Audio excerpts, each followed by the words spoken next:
அன்பர்களே வணக்கம். நாம் இன்றைக்கி வீடியோ தொகுப்பில் எதை பற்றி பார்க்க போகிறோம் அப்படின்னு வச்சுக்கோங்க. உச்சிஷ்ட கணபதியுடைய வசிய எந்திரத்தை பற்றி தான் நம்ம இன்றைக்கி வீடியோ பதிவில் முழுமையாக நம்ம பார்க்க போகிறோம்.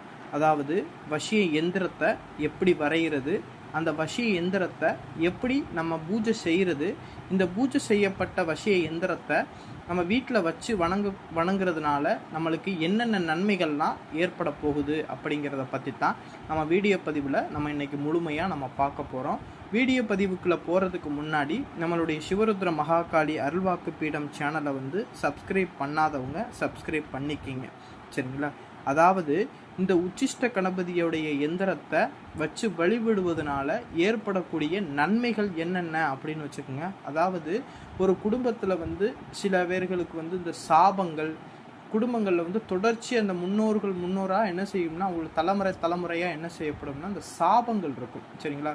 சாபங்கள், இந்த தோஷங்கள், பீடைகள், என்னதான் நம்ம பணங்காசுகள் சம்பாதிச்சாலும் எவ்வளவு தொழிலில் மேம்பட்டு இருந்தாலும் நம்மளால் என்ன செய்ய முடியாதுன்னா முன்னேறி வர முடியாது, சரிங்களா? அப்பேற்பட்ட சூழ்நிலையில் இருக்கிறவங்க கூட இந்த எந்திரத்தை வச்சு வீட்டில் வச்சு வழிபட்டோம் அப்படின்னா சகல விதமான சௌபாக்கியங்களையுமே கொடுத்து, அதாவது தோஷங்கள், சாபங்கள், இந்த மாதிரி விஷயங்கள் எல்லாம் நீக்கி, அதாவது பீடை, தருத்தினியம், இந்த மாதிரி விஷயங்கள் எல்லாம் நீக்கி அருள் பெற வைக்கும், சரிங்களா?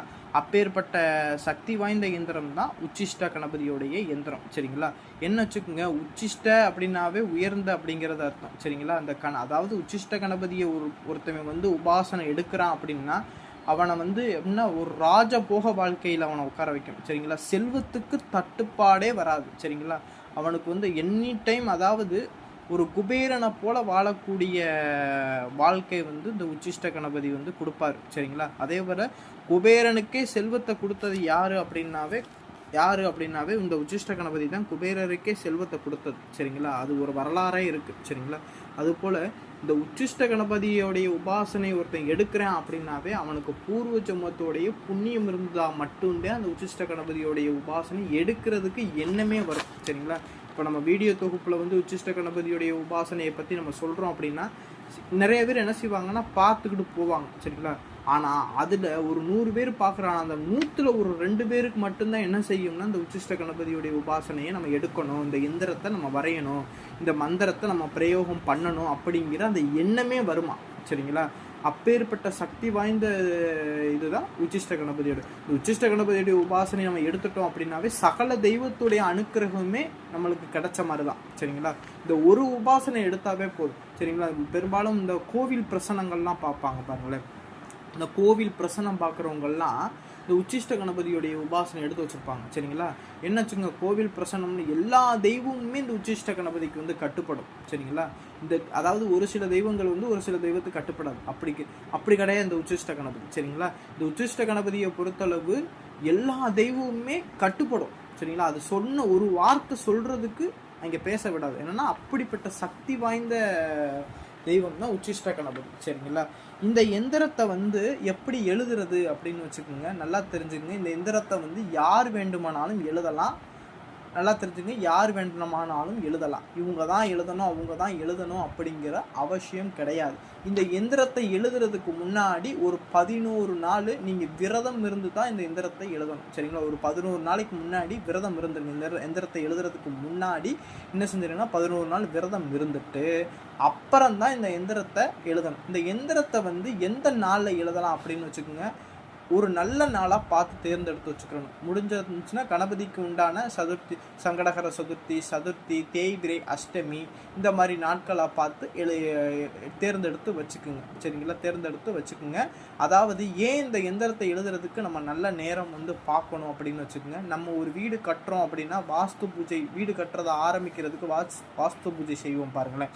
அந்த வாஸ்து பூஜை செய்கிறதுக்கு நம்ம என்ன செய்வோம் அப்படின்னு வச்சுக்கோங்க, நல்ல நேரம் பார்த்துட்டு அதை ஆரம்பிப்போம். அதே போல் இந்த எந்திரத்தை எழுதுறது அப்படின்னு வச்சுக்கோங்க, ஒரு கோவிலை கட்டுறதுக்கு சமமானது. அந்த கோவிலை கட்டி அந்த தெய்வத்தை அந்த இடத்துல உட்கார வைக்கிறதுக்கு சமம், சரிங்களா? அப்பேற்பட்ட நம்ம எந்திரத்தை எழுதுவோம். அந்த கோவிலை கட்டுறதுக்கு முன்னாடி நம்ம அந்த எந்திரத்தை எழுதுறதுக்கு நல்ல நாள் பார்க்கணும், சரிங்களா?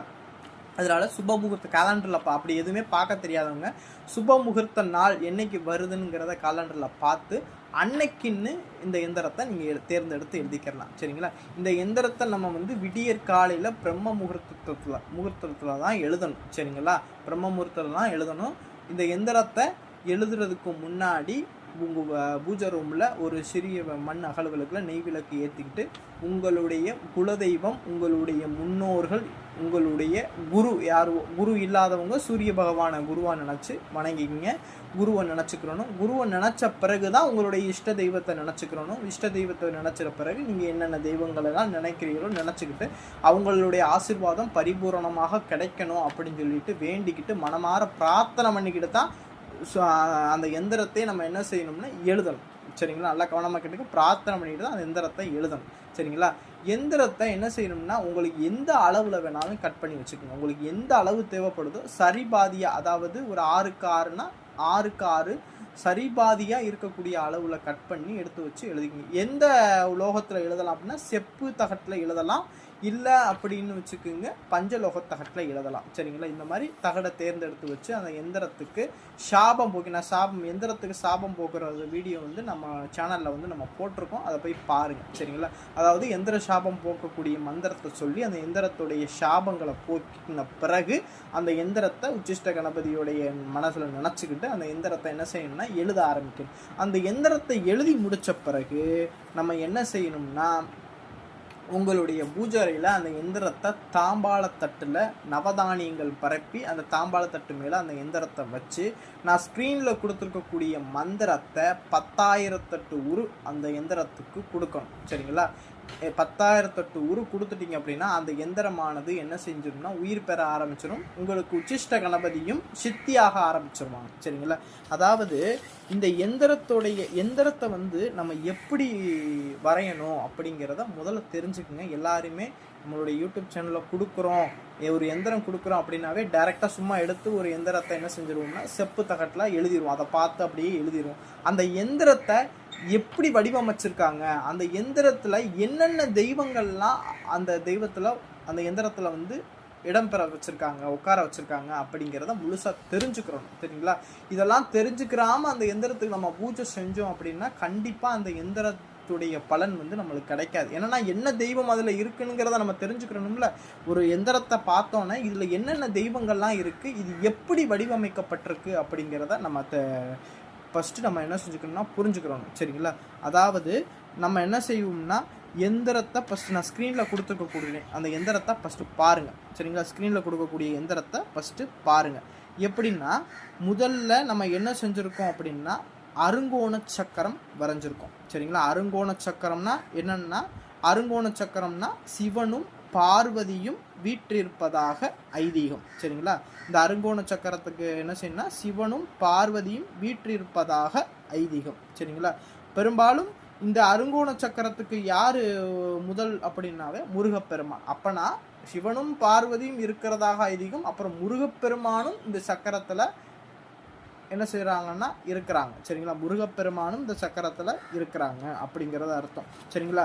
அதாவது அந்த அருங்கோண சக்கரத்துக்கு நடுப்பகுதியில் போட்டிருக்கக்கூடிய முக்கோணம் தான் கருவறை அப்படின்னு சொல்லக்கூடாது. அதாவது இந்த கணபதிக்கு ஒரு கருவறையை நம்ம அமைக்கிறோம். அதுக்கு தான் இந்த முக்கோணம் போட்டு கருவறை அமைச்சு அந்த கணபதியை என்ன செய்கிறோம்னா அந்த கிரீன்கிற பீஜத்துக்கு நடுவில் அந்த உச்சிஷ்ட கணபதியை உட்கார வைக்கிறோம். அதான் கருவறை அப்படின்னு சொல்லிட்டு. சரிங்களா? அடுத்து என்னன்னு பார்த்தீங்கன்னு வச்சுக்கோங்க, அந்த அருங்கோண சக்கரத்தை சுற்றி 8 இதழ்கள், தாமரை இதழ்கள்னு சொல்லுவாங்க. இந்த தாமரை இதழ்கள் என்ன அப்படின்னு வச்சுக்கோங்க, இந்த உச்சிஷ்ட கணபதியை நம்ம வணங்குறதுனால என்னென்ன பலன்கள்லாம் நம்மளுக்கு கிடைக்கும், என்னென்ன தெய்வங்கள்லாம் சுற்றி இருக்கிறாங்க, பரிவார தெய்வங்கள் இருக்கிறாங்க அப்படிங்கிறது நம்ம இப்போ பார்க்க போகிறோம். சரிங்களா?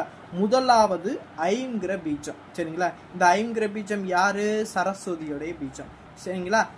இந்த ஐங்கிற பீஜத்தை சொல்லி இந்த எந்திரத்தை நம்ம வழிபடுவது மூலியமாக ஞானம் கிடைக்கும், புத்தி கூர்மை கிடைக்கும், சகல விதமான கலைகளையுமே நம்ம சிறந்து விளங்க முடியும் அப்படிங்கிறத அதான் முழுக்க இந்த சரஸ்வதியுடைய பீஜம் ஐங்கிற பீஜம், ஞானத்தை தரக்கூடிய பீஜம். சரிங்களா? அடுத்ததாக நம்ம பார்க்க போகிறது என்னென்னா கிரீம்ங்கிற பீஜம். இந்த கிரீம்ங்கிற பீஜம் பார்த்தீங்கன்னு வச்சுக்கோங்க, எதுனா நம்ம கேட்டதெல்லாம் மனசில் நினச்சிருக்கக்கூடிய காரியங்கள் எல்லாம் நடத்தக்கூடிய பீஜம். சரிங்களா? அதுதான் கிரீம்ங்கிற பீஜம். சரிங்களா. அடுத்ததாக பார்த்தீங்கன்னு வச்சுக்கோங்க க்ளீம்ங்கிற பீஜம். சரிங்களா. அதாவது இந்த க்ளீம்ங்கிற பீஜத்துக்கு வந்து வசிய பீஜம் அப்படிங்கிறத சொல்லுவோம். சரிங்களா. வசிய பீஜம்னு சொல்லுவோம். சரிங்களா. இந்த க்ளீம்ங்கிற பீஜத்தை நம்ம வணங்கும் போது மகாலட்சுமியுடைய அனுக்கிரகத்தையும் பெற முடியும், அனைத்து விதமான தெய்வங்களுடைய அனுக்கிரகத்தையுமே நம்ம பெற முடியும். அதுக்காக இந்த க்ளீம்ங்கிற பீஜம். சவுங்கிற பீஜம் வந்து சத்ருநாசம். சரிங்களா. அதாவது இந்த எந்திரத்தை வழிபடுவது மூலியமாக நம்மளுக்கு ஏதாவது எதிரிகள் நம்மளுக்கு இருந்தாங்கன்னாலும் அவங்க என்ன செஞ்சிருவாங்கன்னா நம்மளுடைய விலகி போயிடுவாங்க. சரிங்களா. அதாவது சத்ருநாசம் செய்யக்கூடிய சவுங்கிற பீஜம். சரிங்களா. அந்த பீஜத்தையுமே நம்ம இடம்பெற்றுக்கோம். அடுத்ததாக பார்த்தீங்க அப்படின்னா ஸ்ட்ரீம் அப்படின்னு. இந்த ஸ்ட்ரீம்னா என்னென்னு வச்சுன்னா சர்வ தேவதா வசிய பீஜம். சரிங்களா. சகல தெய்வத்தையுமே வணங்கிய பலன் வந்து கிடைக்கும். இந்த ஸ்ட்ரீம்ங்கிற பீஜத்தை வச்சு வணங்கினோம்னா சகல தெய்வத்தையுமே வணங்கி அருள் பெறக்கூடிய பீஜம் தான் ஸ்ட்ரீம். சரிங்களா. அடுத்து நம்ம தாமரை இதழில் என்ன போட்டிருக்கோம் அப்படின்னா உச்சிஷ்ட கணபதியோடைய பீஜத்தை உச்சிஷ்ட அப்படிங்கிற பீஜத்தை நம்ம போட்டிருக்கோம். சரிங்களா. அடுத்தது பார்த்தீங்கன்னா வஷி அப்படிங்கிற பீஜம். இந்த வஷி அப்படிங்கிற பீஜம் என்ன அப்படின்னு வச்சுக்கோங்க, நம்மளை சுற்றி உள்ள காரிய தடைகளை பூராமே நீக்கும். நம்மளை சுற்றி இருக்கக்கூடிய பீடை தருத்தினியம், அந்த வீட்டில் எந்த வீட்டில் இந்த எந்திரத்தை வச்சு வணங்குறீங்களோ அந்த வீட்டில் இந்த பீடை தருத்தினியம் சாபங்கள் தோஷங்கள் இந்த மாதிரி விஷயங்கள் வாஸ்து பிரச்சனைகள் இந்த மாதிரி விஷயங்கள் எல்லாத்தையுமே நீக்கக்கூடிய பீஜம் தான் இந்த வஷி பீஜம். சரிங்களா. வஷி பீஜம். அதுக்கடுத்து நம்ம என்ன செஞ்சுருக்கோம்னா இந்த எந்திரத்தில் 4 திசைகள்லையுமே வாசல் அமைச்சிருக்கோம். அதாவது ஒரு கோவிலில் வந்து பொதுவாகவே ஒரு கோவிலுடைய வாசல் வைக்கணும் அப்படின்னாவே 4 திசைகள்லையுமே வாசல் வைக்கணும். சரிங்களா. இதுதான் வந்து முறை. சரிங்களா. உங்களுக்கு தேவைன்னா ஒரு வாசல் மட்டும் வச்சுக்கலாம். நம்ம வந்து இந்த எந்திரத்தில் 4 வாசலுமே அமைச்சிருக்கோம். சரிங்களா. 4 திசைகள்லையுமே வாசல் அமைச்சிருக்கோம். சரிங்களா.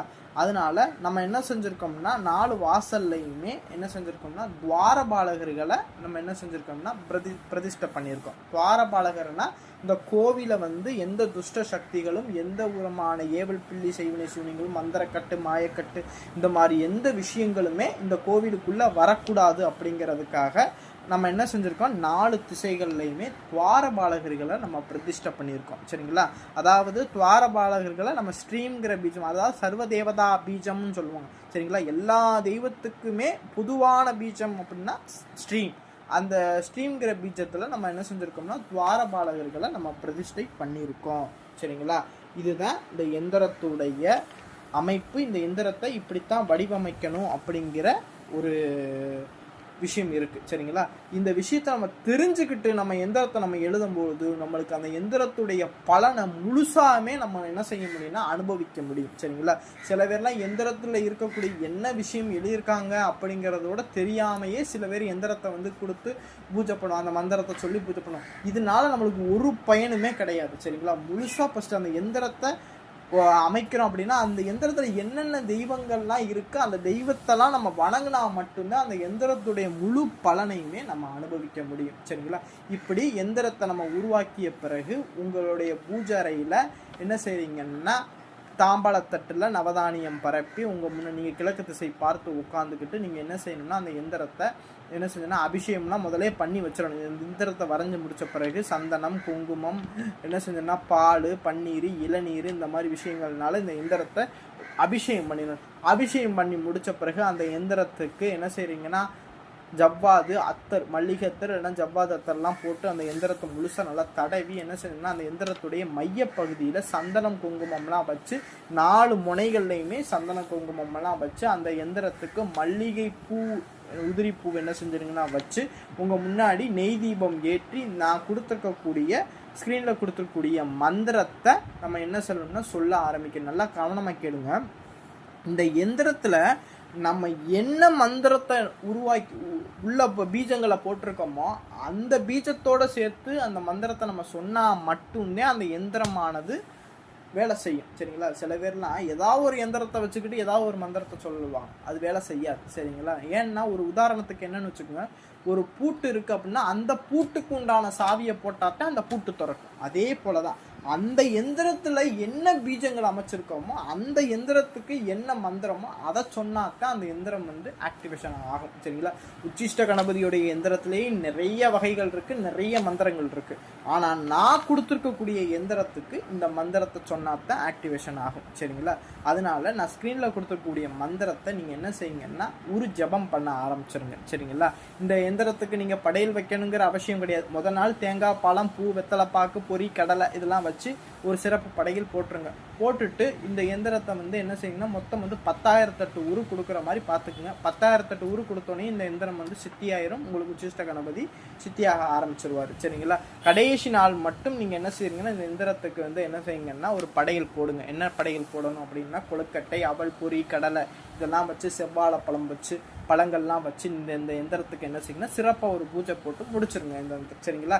இந்த அப்போ முடிச்ச பிறகு இந்த எந்திரத்தை ஒரு பிரேம் பண்ணி என்ன செய்யணும்னா உங்கள் பூஜை ரூமில் நீங்கள் வச்சுட்டீங்க அப்படின்னா அந்த எந்திரம் இருக்கிற இடத்துல எல்லா விதமான சாபங்கள், தோஷங்கள், பாவங்கள் எல்லாமே நீங்கி அந்த வீட்டில் என்ன செய்ய ஆரம்பிக்கும்னா செல்வம் வந்து சேர ஆரம்பிக்கும். சரிங்களா? எங்கள் குரு மதிப்பிற்குரிய குரு சொல்லுவாங்க, என்னன்னு சொல்லுவாங்கன்னா, இந்த எந்திரத்தை எவன் வச்சு வழிபடுறான்னா அவனுக்கு வந்து குபேர சம்பத்து ஏற்படும். அதாவது குபேரனுக்கே செல்வத்தை கொடுத்ததே உச்சிஷ்ட கணபதி தான். அப்பனா நம்மளுக்கும் அந்த செல்வத்தை வாரி வாரி வழங்குவாரு அப்படின்னா அப்பேற்பட்ட சக்தி வாய்ந்த எந்திரம் தான் இந்த உச்சிஷ்ட கணபதியுடைய எந்திரம். சரிங்களா? அதாவது இன்றைய பதிவில் நான் சொல்லியிருக்கிற விஷயம் உங்களுக்கு மனசுக்குள்ளே பிடிச்சிருந்துச்சு, நான் இந்த வீடியோ பதிவில் சொல்லியிருக்கக்கூடிய வார்த்தைகள் நான் உங்களுக்கு எனக்கு தெரிஞ்ச விஷயங்களை உங்களுக்கு நான் சொல்லியிருக்கேன். நான் எனக்கு தான் எல்லாமே தெரியும் அப்படிங்கிறது கிடையாது. எனக்கு என் குரு எனக்கு கற்றுத்தந்த விஷயங்களை சப்ஸ்கிரைபர் ஆகிய உங்களுக்கு நான் வந்து தெரியப்படுத்தணும், உங்களுக்கு சொல்லி கொடுக்கணும் அப்படிங்கிறதுக்காக இந்த விஷயத்தை நான் உங்களுக்கு சொல்லி கொடுத்துருக்கேன். இதில் வந்து எந்த பிழை இருந்தாலும் மன்னிச்சுக்குங்க. இந்த எந்திரத்தில் எந்த விஷயங்கள் இருந்தாலும் அதை முறைப்படி வழிபட கற்றுக்குங்க. இதுதான், இப்படி தான் எந்திரத்தை நம்ம என்ன செய்யணும்னா வழிபடுற முறையே இதுதான். சரிங்களா? நன்றி, வணக்கம். இந்த வீடியோ பதிவு பிடிச்சிருந்தோம்னா எல்லாருமே கொஞ்சம் லைக் போடுங்க. எல்லாருமே லைக் போடாமல் போடுறீங்க, லைக் போடுங்க. நம்ம சேனலை சப்ஸ்கிரைப் பண்ணாமல் இருந்திருந்தீங்க அப்படின்னா சப்ஸ்கிரைப் பண்ணிக்கிங்க. நன்றி, வணக்கம்.